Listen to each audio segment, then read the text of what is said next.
হরে কৃষ্ণা, রাধে রাধে। কেমন আছেন সবাই? আজকে চলে এসেছি আমার এক নতুন কবিতা নিয়ে। আজকের কবিতার নাম নিয়তির খেলা।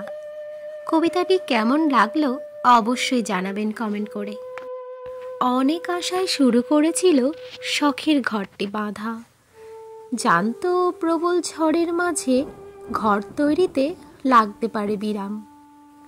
আশা মিথ্যা হলেও কিছুটা ইচ্ছা তো থেকেই যায়, সেই ইচ্ছাতেই পরিশ্রম করেছিল বাবুই অবিরাম। বেশ অনেকখানি বাসা সে বেঁধেছিল, বেশ সাজিয়ে গুছিয়ে পরিপাটি করে। একটু একটু করে ঘরের প্রতি এসেছিল মোহ। তখনই এক প্রবল ঝড়ে ভেঙে দিল ঘরটি দুই টুকরো করে। ভেবে নিয়েছিল বাবুই ঘর তার জন্য হয়তো নয়, আর কোনোদিন বাঁধবে না কোনো ঘর, মনস্থির সে করে। একদা হঠাৎ এক প্রজাপতি উড়ে এলো তার কাছে, নিয়ে গেল সে বাবুইকে এক শান্ত নদীর তীরে। প্রতিচ্ছবি দেখিয়ে স্মরণ করালো বাবুইকে, সে যে শিল্পী অনন্য, তার শিল্পদক্ষতা জগৎখ্যাত। দুঃখ তার জন্য নয়, নিজের প্রতিভা মনে করানো প্রজাপতিকে খুবই প্রিয় মনে হলো। এক নিখাদ ভালোবাসা প্রজাপতির জন্য হলো মনে উদয়। ধীরে ধীরে অতি সন্তর্পণে আবার শুরু করলো ঘর বাঁধা।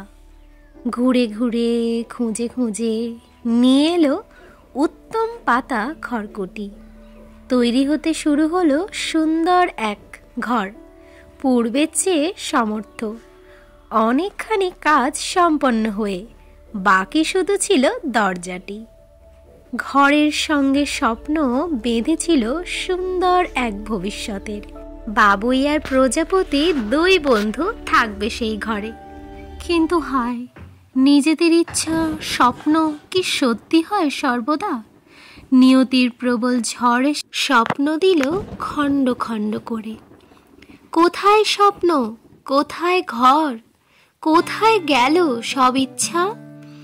ঘরের সঙ্গে উড়িয়ে নিয়ে গেল তার একমাত্র প্রিয় প্রজাপতিকেও। নিয়তির কাছে কে আর বলবান, কভু ছিল না, হবেও না। পড়ে রইল শুধুই টুকরো টুকরো হয়ে শখের ঘরখানি।